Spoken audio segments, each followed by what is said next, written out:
8 மாதங்களுக்கு பிறகு காஞ்சிபுரம் மேயர் மகாலட்சுமி தலைமையில் நடைபெற்ற மாநகராட்சி கூட்டம். 96 தீர்மானங்கள் மாமன்ற கூட்டத்தில் சமர்ப்பிக்கப்பட்ட நிலையில் 2 தீர்மானங்களை தவிர்த்து மீதமுள்ள 94 தீர்மானங்கள் நிறைவேற்றியதாக மேயர் அறிவிப்பு. பெரும்பான்மையை நிரூபிக்க குரல் வாக்கெடுப்பு நடத்த வேண்டும் என எதிர்க்கட்சி மாமன்ற உறுப்பினர்கள் கோரிக்கை வைத்து கூச்சல். மாமன்ற கூட்டத்தில் திமுக, அதிமுக, மேயர் எதிர்ப்பு, ஆதரவு என அனைத்து தரப்பினரும் கூச்சலிட்டதால் கூட்டத்தில் உச்சம் குழப்பம் ஏற்பட்டது.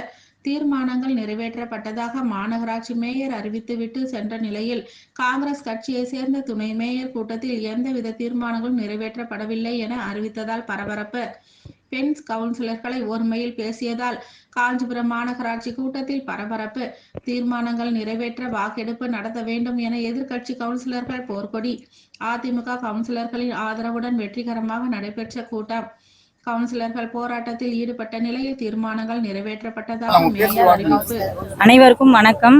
என்னுடைய பெயர் இலக்கியா சுகுமார். நான் 5வது வார்டோடைய கவுன்சிலராக இருக்கேன், மாமன்ற உறுப்பினராக இருக்கேன், மற்றும் காஞ்சிபுரம் மாநகராட்சியோட கல்விக்குழு தலைவராக இருக்கேன். இன்னைக்கு 3ஆம் தேதி மாமன்ற கூட்டம் நடந்தது. இந்த கூட்டத்தில் பார்த்தீங்கன்னா 96 தீர்மானங்கள் வந்தது.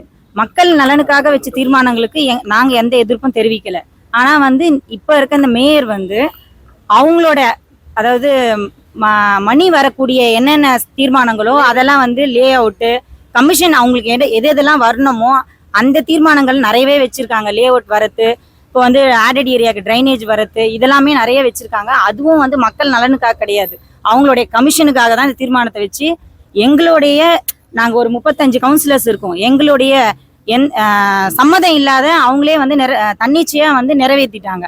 சட்டவிரோதமா அவங்களோட தீர்மானங்களை நிறைவேற்றுறாங்க. ஆல் பாஸ் சொல்லிட்டு எழுந்து போயிட்டே இருந்துட்டாங்க. நாங்க சொல்ல வரோம், எங்களுடைய கருத்தை கூட செவி சாய்க்காம அவங்க எழுந்து போயிட்டே இருந்துட்டாங்க. அதே மாதிரி அவங்க கிட்ட நாங்க எங்களோட கோரிக்கை என்னன்னா, நாங்க கேட்டோம் ஒவ்வொரு தீர்மானமும் படிச்சு காமிங்க, அதுல மக்கள் நலனுக்கான தீர்மானத்துக்குள்ள நாங்க சம்மதம் பாஸ் பண்றோம், மற்றதுக்கெல்லாம் அவங்களுக்கு கமிஷன் வரக்கூடியது இந்த லே அவுட்டு இதெல்லாம் தேவையில்லாது இந்த டைம்ல. ஏன்னா இப்போ எதிர்காலத்துல மழை காலம் வரப்போகுது, அதுல நிறைய இஷ்யூஸ், ட்ரைனேஜ் இஷ்யூஸ் போயிட்டு இருக்கு, நிறைய பிரச்சனை. 8 மாசம் 2 வருஷமா நாங்க போராடிட்டு இருக்கோம் ட்ரைனேஜ் இஷ்யூக்காக. அதெல்லாம் கொஞ்சம் கூட செவி சாய்க்காத மேயர் லே அவுட் இப்ப தேவையா, அதுக்கெல்லாம் வச்சு அவங்க தீர்மானம் நிறைவேற்றிட்டு போயிட்டே இருந்தாங்க. இதுல எங்களுக்கு கொஞ்சம் கூட உடன்பாடே கிடையாது. வார்டுல இருக்க மக்களுக்கு நாங்க தான் ஒரு நாளும் பதில் சொல்லிட்டு இருக்கோம். அஜந்தா படிக்கிறதே கிடையாது, வர வேண்டியது உட்கார வேண்டியது ஆல் பாஸ் சொல்லிட்டு எழுந்து போயிட்டே இருக்கிறாங்க. தீர்மானம் நிறைவேற்றத்துக்கு 17 பேர், ஒவ்வொரு தீர்மானம் நிறைவேற்றத்துக்கு 26 பேர், 27 பேர் மெஜாரிட்டி தேவை. இப்போ அவங்க கிட்ட 17 பேர் இருந்தாங்க, ஆனா 13 பேர் தான் இருக்கிறது. இதுல வார்டு 37 வேலரசு, 22 அகிலா தேவதாஸ், 47 பிரேம்குமார், இவங்க எல்லாருமே ஏடிஎம்கே கவுன்சிலர்ஸ். அவங்களுக்கு பணம் கொடுத்து விலைக்கு வாங்கிட்டு சைன் போட வச்சுட்டு போயிட்டாங்க. இதுதான் உண்மையா கோரம் வரத்துக்காக. ஆனா மீட்டிங் அவங்க அட்டென்ட் பண்ணல, அவங்க பணம் வாங்கிட்டு இல்லீகலா தான் இந்த மீட்டிங்கை அவங்கள நடத்தி கொடுத்துருக்காங்க. இதுதான் எதிர்கட்சி அவங்க கேட்டது. நாங்க எங்க கோரிக்கையை சொல்லும் போது எதிர்கட்சி எல்லாம் இப்படி பண்ணாதீங்க அப்படின்னு சொன்னாங்க. ஆனா நாங்களாம் டிஎம்கே கவுன்சிலர்ஸ் தான், எதிர்கட்சியை வச்சுதான் இந்த தீர்மானத்தை அவங்க நிறைவேற்றினாங்க. இது சட்டவிரோதமா இந்த மேயர் செயல்படுறாங்க. இது எங்க 35 கவுன்சிலர்ஸ்க்கும் எந்த உடன்பாடும் கிடையாது. அவங்க மேயர் அந்த சீட்டுக்கே தகுதி இல்லாத ஒரு மேயர் மற்றும் மெஜாரிட்டியே இல்லாத மேயர். எங்களுக்கு அந்த மேயர் பதவி விலகணும். இது எங்களுக்கு ரொம்ப ரொம்ப முக்கியம். லேடிஸ் ஆகிய நாங்க சொல்றோம், அவங்களும் ஒரு லேடி மேயர் தான், நாங்க எல்லாருமே லேடி கவுன்சிலர்ஸ் தான். எங்களுக்கு அந்த மேயர் வேண்டாம். மக்களுக்கு நல்லது செய்யற மேயர் தான் எங்களுக்கு வேணும். மணி மைண்டடா இருக்கிற மேயர் எங்களுக்கு தேவையே கிடையாது. எங்க கோரிக்கையை செவி சாய்க்கிற மேயர் வேணும்னு எங்களோட முதலமைச்சருக்கே நாங்க இந்த பேட்டி மூலமா நாங்க தாழ்மையா கேட்டுக்கிறோம்.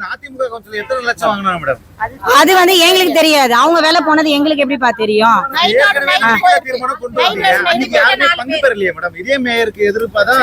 நம்பிக்கையில்லா தீர்மானம் கொண்டு வந்தாங்க.